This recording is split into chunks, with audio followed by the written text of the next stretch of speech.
back on December 7th, 1941, when the Japanese suddenly and deliberately attacked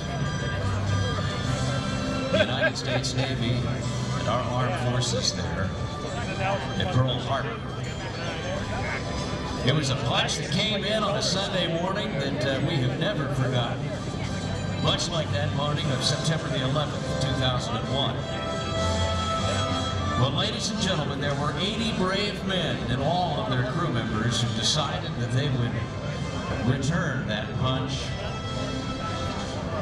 When it was thought impossible to do, nobody thought we could attack Japan back then. But you see, there was this fellow by the name of Doolittle, Jimmy Doolittle, the colonel, and he thought about it. The plan was hatched, and they put 16 B-25s aboard the deck of the USS Hornet. And under the cover of darkness, they sailed just off the coast of Japan. They were spotted, though, by a fishing boat. And those 80 brave men, they knew they didn't have enough fuel to make it all the way on the planned mission, but they launched anyway. All of those aircraft flying low down over the water, 50 feet above it, just like Larry Kelley's doing right now to the right. And then right off the coast of Japan, they did this very maneuver. Watch now to the right as Larry Kelley and Panchito pop up. And imagine it happening right off the coast of Japan.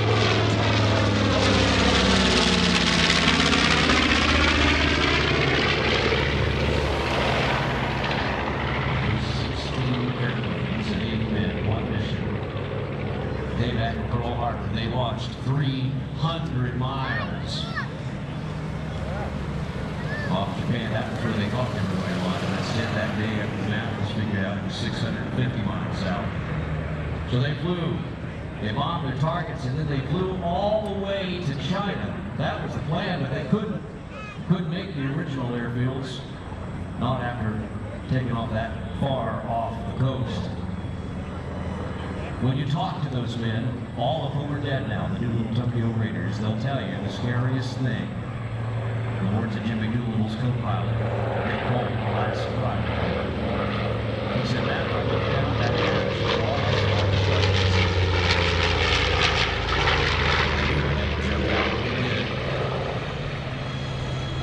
some of them ditched off the coast.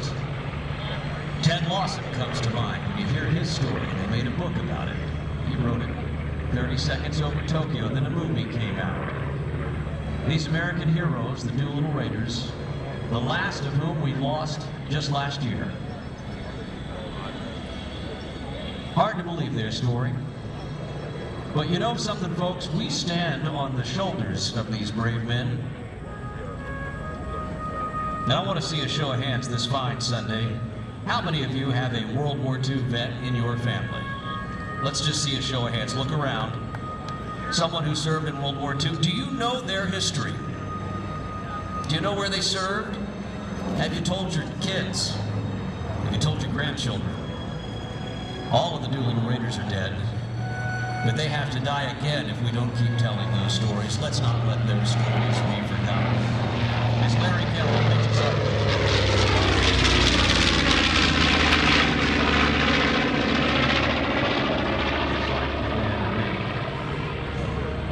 Now here's the map that'll help paint that picture a little more broadly. All of the crew members on those airplanes, all 80 of them, and those 16 airplanes, take a guess at how many bombs, what the weight is, the payload weight of that airplane is. It's 3,000 pounds. Let me put that into perspective, that at the end of that war, the American aviation companies were designing airplanes that could carry 3,000 pounds with just one engine, the Skyrail, that carried more than the B-17 by the end of the war. Our aviation industry was unmatched back then. The pace, they knew they had to keep up.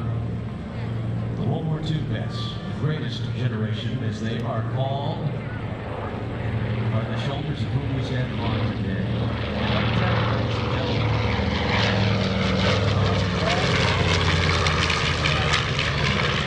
Continues that mantra. Put me in, coach. The words of all all of those brave Doolittle Raiders. Put me in. I know what I'm up against. Put me in. You better be really proud of those folks that are standing out here today with you in uniform. I'm telling you, I know they're called the greatest generation, that generation from World War II, but look no further to find excellence than that soldier, that sailor, that Marine, that airman standing right next to you. I don't know about you, New York, but when I see this airplane in the air, when I see this silver-winged wonder from World War II flying, I know what it represents, and I know you do too, but I am so proud. I am so proud to stand here and call myself an American and be proud of our past, and we have faith in the future, and it is because of the sacrifices that these brave men made so long ago. Won't you stand now and give Larry Kelley and Sabrina Kipp a big round of applause as they bring Panchito back here.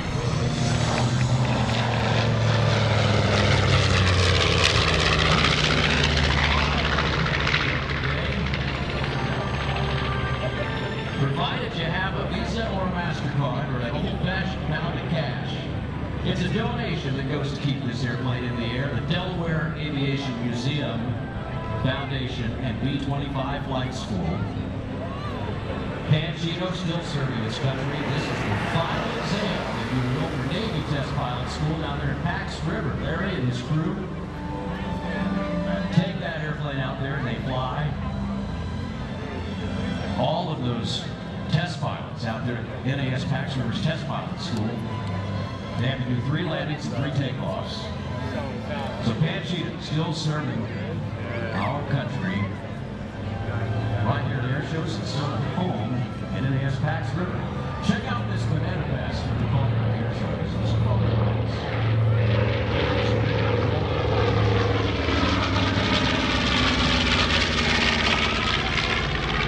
that could be right there in the glass front nose. I'm telling you, feel like Jules Verne's up there.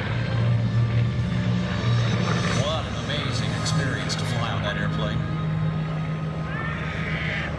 Again, it's the Delaware Aviation Museum Foundation. Their tent is located right there by those F-16s. Go down there, sign up for your flight. I believe they have a few seats available today. You can also call 443-458-8926. We'll give you the number. 443-458-8926. Or you can find them online at DelawareAviationMuseum.org. You guys want jelly beans? You like to shop? Head down there to the eastern shore of Delaware. Go shop. And if you want to fly, send that loved one of yours down there shopping while you go out and spend all day with Panchito. They actually have a program for that. You learn all of the positions on the airplane. And once you've mastered all of those positions on the airplane, they take you for a flight. Then you have refreshments. And after you're finished with those refreshments, you can sit around and talk about what you did. I mean, it's a great experience out there. They call it Catch 25. Their Catch 25 flight experience. You know, this little pass here, George was out here today. He missed that first pass. He brought that airplane. So nice.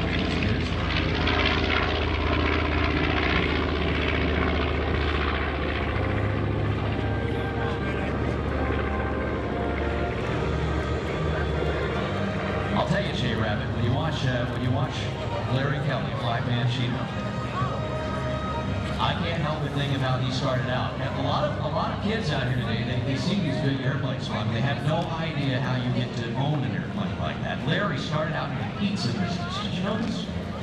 Larry Kelley owned a pizza parlor when he was in college down there in Alabama. It was called General Jackson's Pizza. His motto, this is true, his motto was, any colonel can fry a chicken, but it takes a general to make a delicious pizza. And he sold that pizza parlor down there. Pizza. Went to pharmacy school, became one of the largest drug dealers on the East Coast, legally, and had a pharmaceutical company. So that's how you do it, kids. You work hard, and then you get to play hard, like Larry Kelley. Today, though, the Delaware Aviation Museum Foundation that he runs down there, just outside of Georgetown, Delaware, the airport there. A great group And I know they'd love to have you get involved.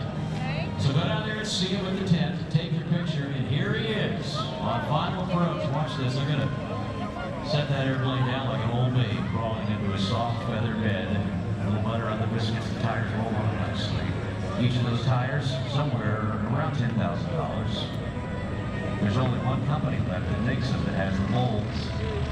You get about 150 landings per tire, so it all adds up. So go down there and pay that nominal fee to fly on Panchito. And remember, the memory of that experience will long outlive the memory of the price.